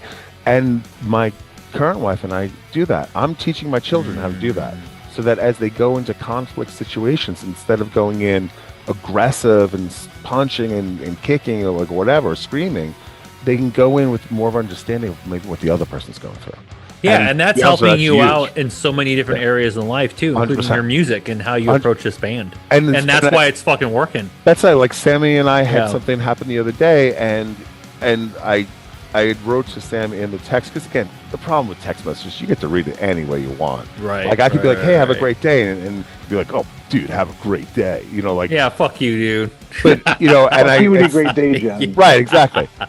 But Sam said something. I'm like, whatever you do not read into this. Like, whatever, don't read into this. I'm writing exactly what I mean, and you know, and we didn't agree upon something, but it was solved so quickly because I recognized I didn't care. I don't care about that. So Sammy came up with something different, and I'm like, great, post it. That's fine. We're fine. Like, it doesn't have to be conflict. You know, it just could be like, hey, it's just different, and I'm fine with the difference. I'm okay. But years ago, Sam, you and I would have battled over that for days. We would have went the distance. I've been through battles like that before. Right. And it's like, fuck. Yeah, no. I want to go through that again. And that's when the band doesn't work. Right, correct. That's when the band ends up breaking up. Work. Yeah. Right, and you know, and then someone, you know, decides to leave, and they take this stuff out of the rehearsal studio. You don't even know they're gone. Right. The same scenario. Exactly. You walk in the studio, all the amps are gone. Yeah, all the microphones are gone. The cables. I'm taking my PA and going home.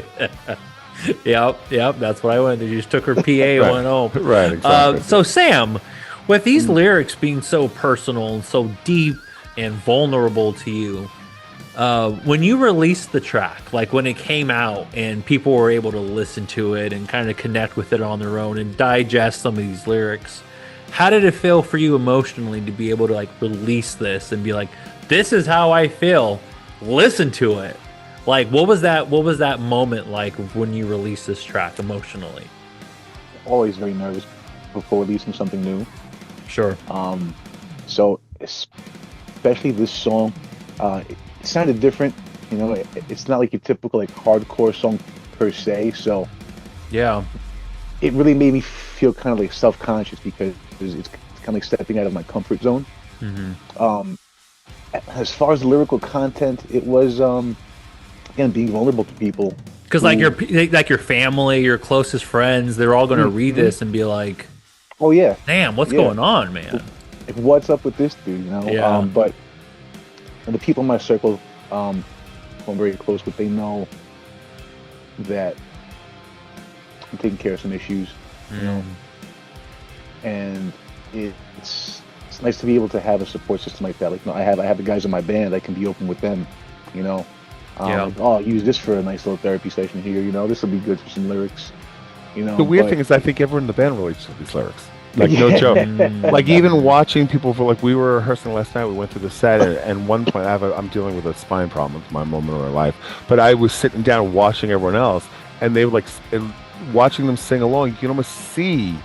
And honestly, dude, I have to answer this for Sam, because we played the song now a couple times now, and now more people have heard it. So more people are in the crowd. You know how people sing along, you know, that's that one lyric that they love, and that's their hands in the air, their fingers pointing, they're singing.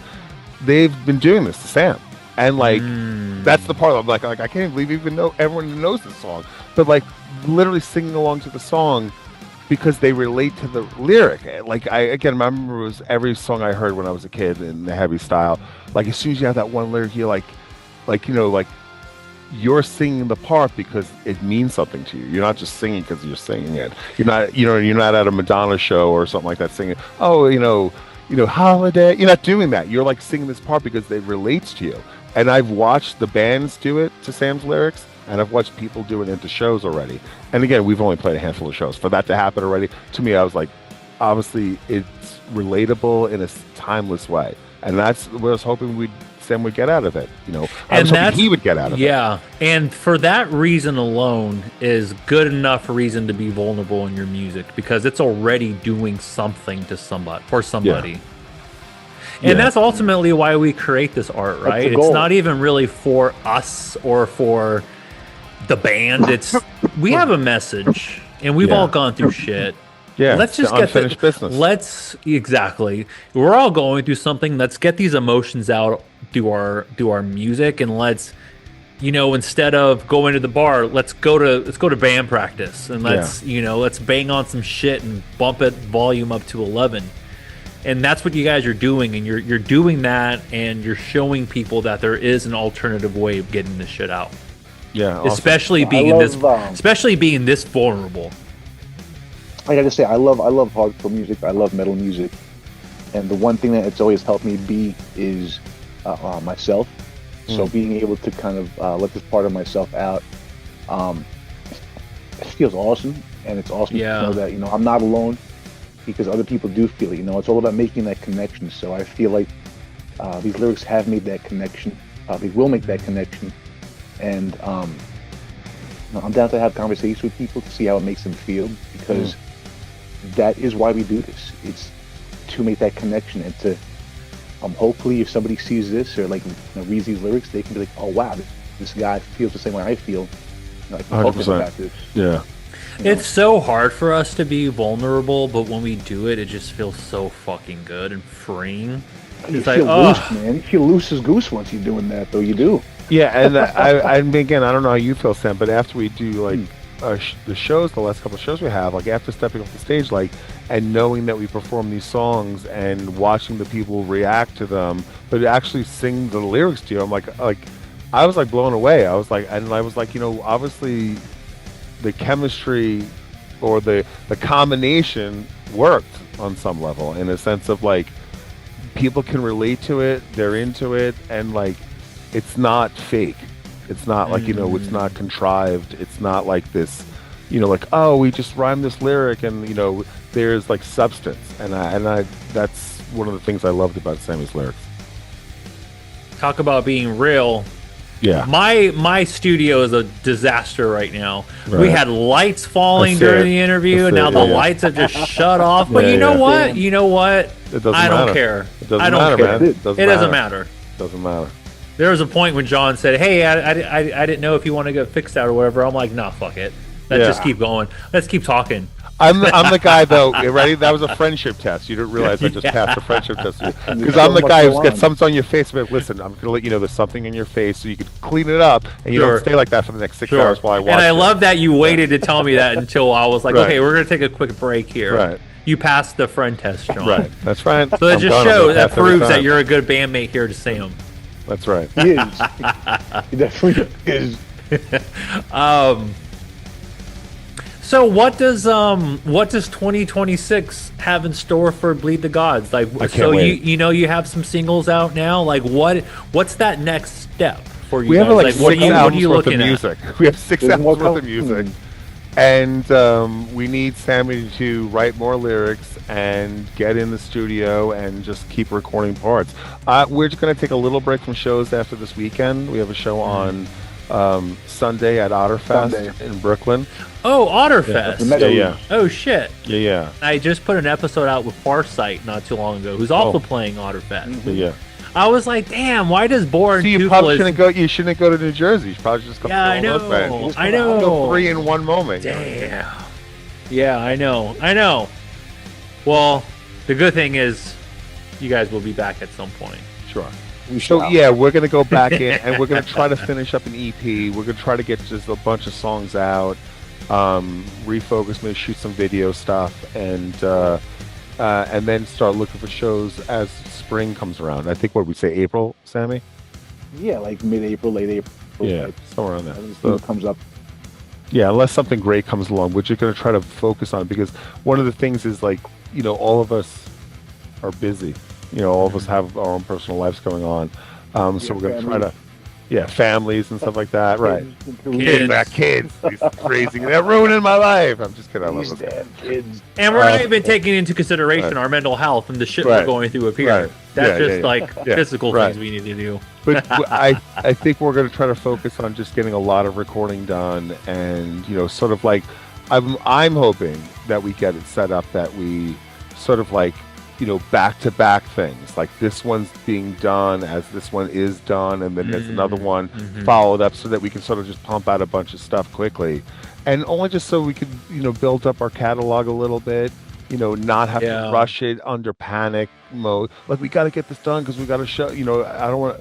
I think I want to relax into it, and similar to this, what Sammy and I have done, and the drummer Anthony and I, who's done a great job on the recordings. Mike has done a great job on bass. Steve is newer to the band, but he's written this one track. I love it, and they haven't even heard it yet. He's dipped in and we recorded most of it, and like guitar parts. It's got such a catchy hook in it, and such a heavy part in the middle, and like all John the doesn't box to hear check. shit until he thinks it's ready. Like, I'm a little give me an gatekeeping, example. just a tad, not too bad. It's the way. It's just a little gatekeeping, but only because of.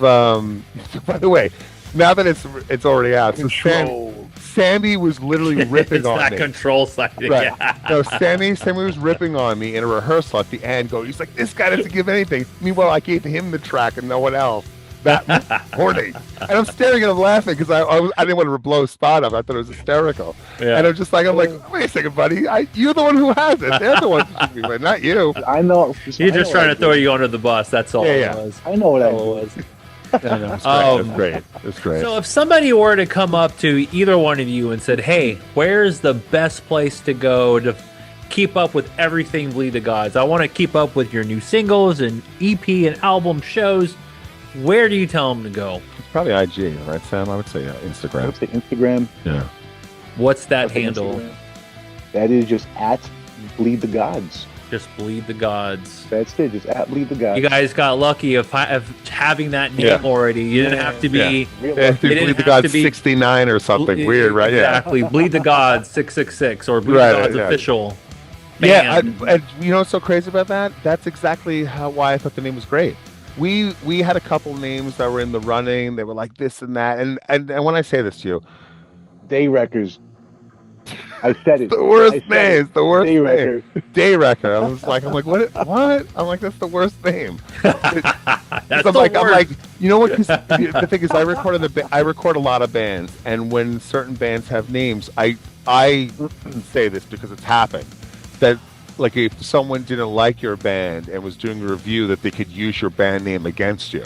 And I'm like, That's yeah, true. they're gonna call it That's Ass true. Wreckers, like it'll be like just these crazy like rips on the name, and I'm like, no good.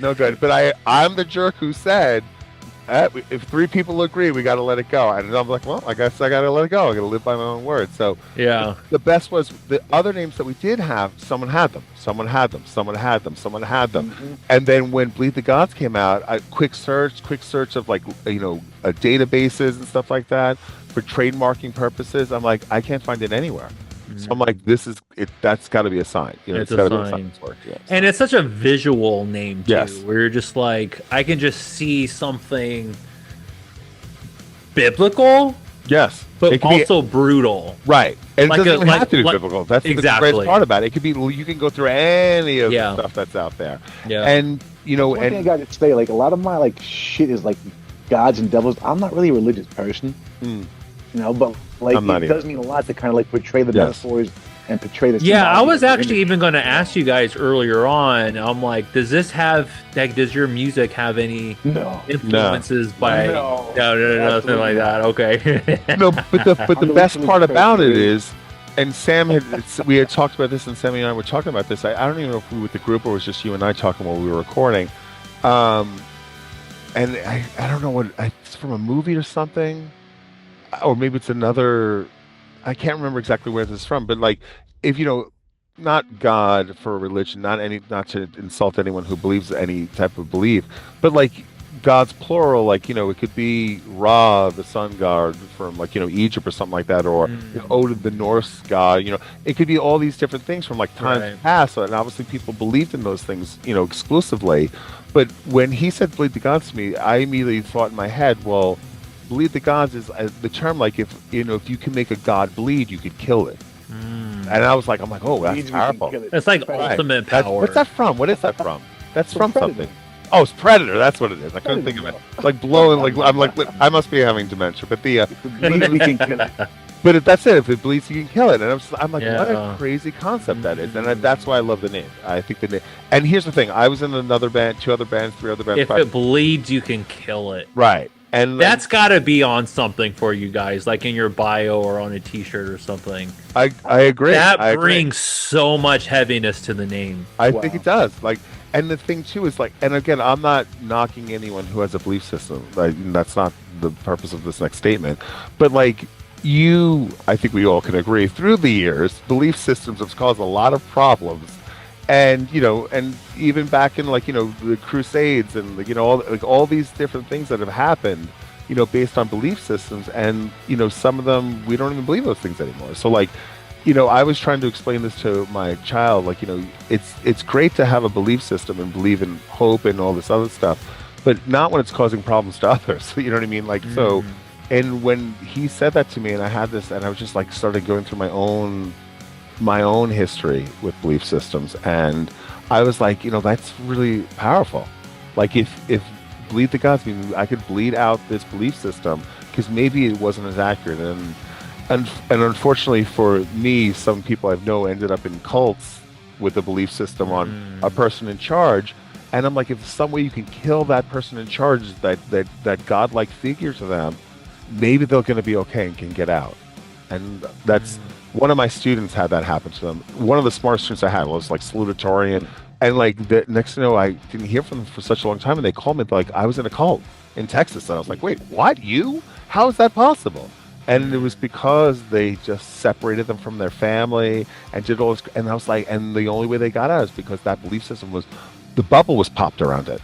And all of a sudden I was like, that to me is bleed the gods. And I'm like, what a crazy, powerful term, in my opinion, of course.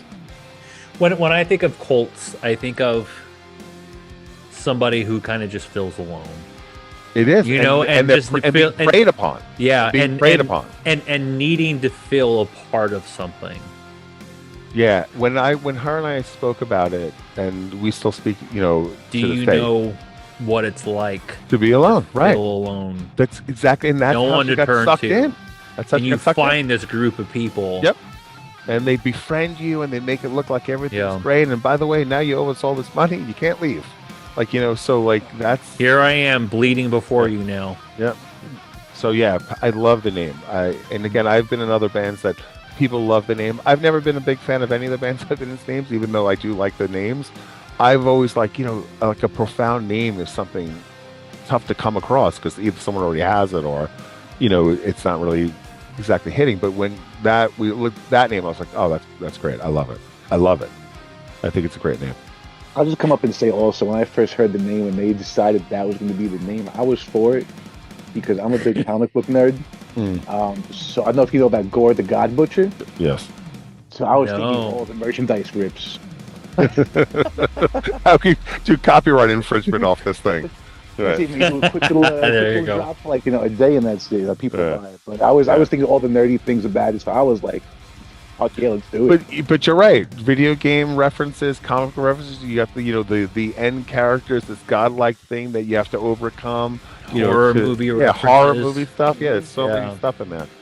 Yeah. I just got done filming a horror movie, doing all the sound. We're going to do all the score and everything too. I'm going to try to see if we can get one of our songs in there somewhere. The guy's a big metal fan, so I'm hoping we do. Hell yeah. Well, Bleed the Gods, thank you so much for doing this tonight. Thank you. I had a great time. Breaking, whenever you're talking about your lyrics and when it's so personal like this, it's not an easy thing to do. So I think when more people can see, others like yourselves coming on a public platform and talking about it, makes them feel like, hey, maybe they can too. So awesome. That's the thanks goal. for doing it. Exactly. That's the goal of all of this. Thanks for having us. Well, I hope to see you guys in person soon. I won't be able to go to Otterfest, but hopefully come this spring when you guys are out doing shows, I'll be able to catch one and meet you guys in person. That'd be great. Or maybe I'll just see you at a show. Maybe you know, who knows? Come up and do a couple riffs with us. Exactly. Guest spot. I'll bring my Schecter behind me and I'll do some riffs with you guys. Yeah, I was gonna say let's talk about some guitar stuff right now. Hell yeah! I book a bunch of shows in Brooklyn and Queens, so you're more than welcome to come out. Just let me know. Hell yeah! Which Schecter is this? The Hellraiser? It is. Yes, I can say it from like as soon as you move the lip, like let's talk guitars. That's my baby right there. Yeah. I've had that since I was a teenager. That's great. Yeah. Yeah, I love it. I had to buy one because I was recording a band and the guitar player got hurt. He got bit by a spider and had some crazy infection. Yeah. And they were going on a tour so they're 7 strings. And I literally bought one like the day I was leaving, kind of thing, just to jump on tour and play the shows. But great time though. Good time for those guys. I chose my Schecter because of Sinister Gates from Avenged Sevenfold. Of course, he's who inspired me to want to even pick up a guitar. That's awesome. Like when I get a guitar, I want to get a Schecter because that's what Gates plays. Nice. Have you ever got to meet him? Have you got to meet him at all? A couple times, yeah. Oh, that's awesome. Cool. Yeah. The first time I ever met them was at Warped Tour when the Rev was still around, so I got to meet the Rev when he was here. Awesome. Yeah. Avenged Sevenfold means a lot to me. Yeah, great. So Avenged Sevenfold in a room that fit like maybe 150 kids. Yeah, I do. And they weren't even Avenged Sevenfold yet. You know, it was like before they blew up. Oh shit, that was a while ago. Astounding the Seventh Trumpet days. Crazy. And they were on tour with Atreyu, and I believe it was Throwdown and 18 Visions. That's a great lineup right there. 18 Visions, Sevenfold, Throwdown. That was OG California lineup. And damn. Yeah, because they're from Huntington. So was that show out there? No, it was over here. It was over here. Actually, Blues in Rockville Center. What a show. Cool. A long time ago. Yeah, people going back probably over 20 years ago. Right? It's got to be 20 years. It's got to be 20 years ago, right? More. You're saying that those in high school. I wonder if that's when Justin Sane was in Avenged Sevenfold, because he was like one of the. Do you guys know who Justin Sane is? The name, it sounds really familiar, but I can't put it. So he's in a punk band. Well, was in a punk band called Anti-Flag from Pittsburgh. Oh yeah. No, I definitely know the person now.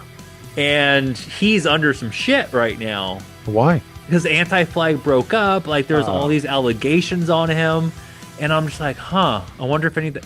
Anyway, what kind of allegations? But yeah, so he used to be in Avenged Sevenfold. He was on that first Sounding the Seventh Trumpet album, so he might have been playing live that day. Yeah, everything that band stood for seemed like he was low key doing on the side.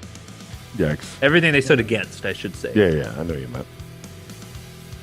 It's wild. People. It's wild. People you don't know people. who you can trust these days. It's what you see in the public can be completely different of how it is behind the curtain. Well, you know what's so funny about that? I was trying to tell my kids that, and I talk about this with my students all the time because we're audio kids and they're into every style of music you can possibly imagine. And I'm like, yeah, you got to remember, like, them as an artist is one person, but them as the real person is someone else. Do you remember the band The Lost Prophets? Remember those guys? Yeah. Yeah. And I was the singer. Too. Yeah. Yikes. Yeah. And they were opening up for Finch, and I was backstage, and I was doing sound at that show. Where the hell was it? It was in the city. And they were like, sickest. I'm like, dude, you guys are killing it on stage. They're like jumping all, like, it was like, I'm like, you guys got great. I used to like Lost Prophets. Dude, they were great. Did. You know, and the weird thing is, too, this is messed up for when I say this, but just hear me out. Let me finish the point before you judge me. You know, it's like things like Michael Jackson and like R. Kelly, like all these groups, like all these things that they have the craziest allegations. Like I'm like, but I still like the music. I don't. Maybe they're not good people, but the music was good. Am I still allowed to listen to it? And I don't even know the answer to that question. Yeah, it's very hard to separate sometimes, like that art and the artist. And that's what I'm saying. So when someone's a jerk, and like, you know, when they're like, you know, they're a superstar and they're a jerk, you're like, oh, that's the person's. But you don't know what they're going through. You don't know what they've been through that day. So it's very quick to judge them. I was trying to teach my kid, who got to meet some good people because of my career, and I'm like, listen, you don't have to realize that's not who they are. That's the artist. You know what I mean? Yeah. You have to remember they're a regular person, and they have good days and bad days like everybody else. Yeah. You know, so it's sort of wacky, this topic. And Really it is. sucks because I thought Lost Person, when I saw them, I'm like, these guys are gonna be great. You know what I mean? Yeah, I used to be a huge Anti-Flag fan. Yeah. And now I can't Yeah. even listen to him anymore. Yeah. Sucks. Yeah. Anyway, thank you guys again so much, my Long Island Thank you, friends. man. Hopefully, Yes. I'll run into you guys at a show sometime, Yeah, definitely. Absolutely. For sure. and keep in touch. And when the new music comes out, we just got to do it again. Awesome. Sounds good, dude. We have no Thanks choice. for having we us. had Thank no you for choice having to us. do it again. Let us also know when this is posted so we can also promote it too. I absolutely will.